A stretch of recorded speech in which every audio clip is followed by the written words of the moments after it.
امام سید محمد امین بن عمر عابدین شامی حنفی رحمہ اللہ بڑے بلند پایہ بزرگ گزرے ہیں، بلند پایہ فقیہ تھے۔ امام ابن عابدین رحمہ اللہ کی والدہ حضرت عاتقہ رحمہ اللہ، جب امام شامی کا وصال ہوا تو ان کا یہ معمول تھا کہ وہ ایک جمعے سے لے کر دوسرے جمعے تک 1,00,000 مرتبہ سورہ اخلاص پڑھ کر اس کا ثواب آپ کو ایصال کیا کرتی تھیں،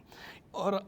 انہوں نے کوئی جزا فضا کا مظاہرہ نہیں کیا، آپ کے وصال پر صبر و شکر کا مظاہرہ کیا، اور جب کوئی ان سے پوچھتا تو آگے سے کہتی ہیں الحمدللہ علی جمیع الاحوال، اللہ ہی کی تعریف ہے تمام احوال پر، تمام حالتوں میں، یعنی چاہے خوشی کی کیفیت ہو، خوشی کی حالت ہو، غم کی حالت ہو، ہر حال میں اللہ کا شکر ہے۔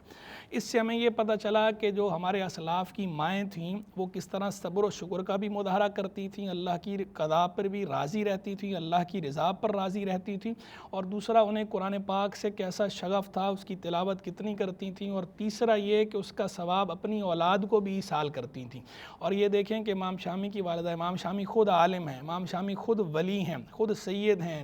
اور امام شامی خود قادری اور نقشبندی نسبتوں کے امین ہیں، اس کے باوجود ان کی والدہ ان کو اتنی تعداد میں سورہ اخلاص پڑھ کر اس کا ثواب ایصال کر رہی ہیں، تو پتہ چلا اولاد کے ساتھ حسن سلوک کے ذریعوں میں سے ایک یہ ذریعہ بھی ہے، یہ طریقہ بھی ہے جسے ہمیں اختیار کرنا چاہیے۔ اور خود امام شامی بھی اپنے والد کے انتقال کے بعد ان کا معمول تھا کہ ہر رات کو سونے سے پہلے قرآن مجید کی کچھ تلاوت کر کے اس کا ثواب اور دیگر اعمال کا ثواب والد کو ایصال کرتے تھے۔ تو 1 مہینے کے بعد آپ کو اپنے والد کی زیارت ہوئی خواب میں کہ آپ کے والد نے کہا جزاک اللہ خیرا یا ولدی علی ہذہ الخیرات التی تہدیہا الی، اے میرے بیٹے اللہ تمہیں بہت اچھی جزا، سب سے اچھی جزا عطا فرمائے ان بھلائیوں پر، ان نیکیوں پر جو تم مجھے ہدیہ کر رہے ہو۔ یعنی پتہ چلا کہ ایصال ثواب کا فائدہ ہوتا ہے اور ایصال ثواب کرنا چاہیے، ہمارے اسلاف کا بھی یہی طرز ہے اور احادیث و آثار سے بھی یہ ثابت ہے۔